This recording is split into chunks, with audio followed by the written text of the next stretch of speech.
welcome to our continuing coverage of Hurricane Patricia. I'm Lynda Kinkade. Here's what we know right now. The strongest hurricane ever recorded is rapidly weakening after slamming into southwestern Mexico. Hurricane Patricia made landfall as a Category 5 storm, but has now been downgraded to a Category 1.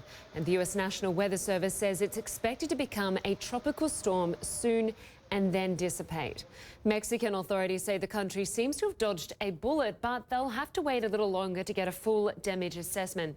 The president is warning people to stay alert in the meantime while the rain continues. Before the hurricane hit, thousands of people were evacuated from the Mexican coast. Officials said more than 1,700 shelters had been set up and at least 4,000 naval officers were sent to high-risk areas. In the U.S., Patricia is dumping even more rain on the already waterlogged state of Texas. Flash flood warnings are in effect in some areas as the storm begins to seriously impact the southern U.S. border. Meteorologist Jennifer Gray joins us now with the latest on the storm's path and remaining strength. And Jennifer, it seems as fast as it strengthened, it started to weaken.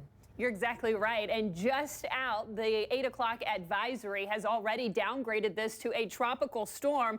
Just about 2 or 3 minutes ago, winds now at 85 kilometers per hour, a far cry from yesterday when we had winds well over 300 kilometers per hour, gusts at 150 kilometers per hour. And you can see the storm is just shredding apart. It's moving very quickly to the northeast at about 34 kilometers per hour. Now, the mountainous terrain, the wind shear is just tearing the storm apart. But with all of that said, we are still going to see a lot of rain out of this. It's still holding on to a lot of that moisture. And so now that it's in central portions of Mexico, the mountainous terrain, when the rain falls, we are going to see the possibility of mudslides. So there is still a huge danger associated with this storm, even though it has been downgraded to a tropical storm. Now, here's the track. Of course, it is going to dissipate before reaching Monterey. However, Monterey will get quite a bit of rain from this. The wind shear is incredible where it is right now, and that's part of the reason the storm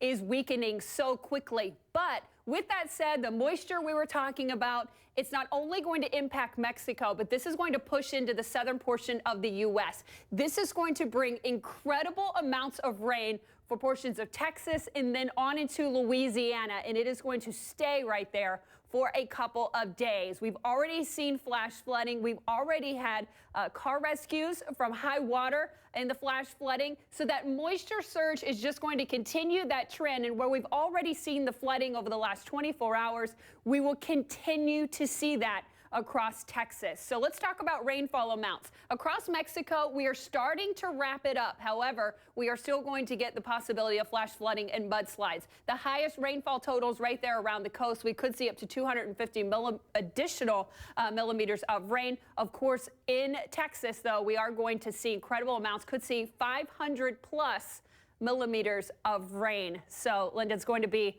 a huge concern as we go into the next 48 hours. Still a lot of rain to come. Jennifer Gray, thank you very much.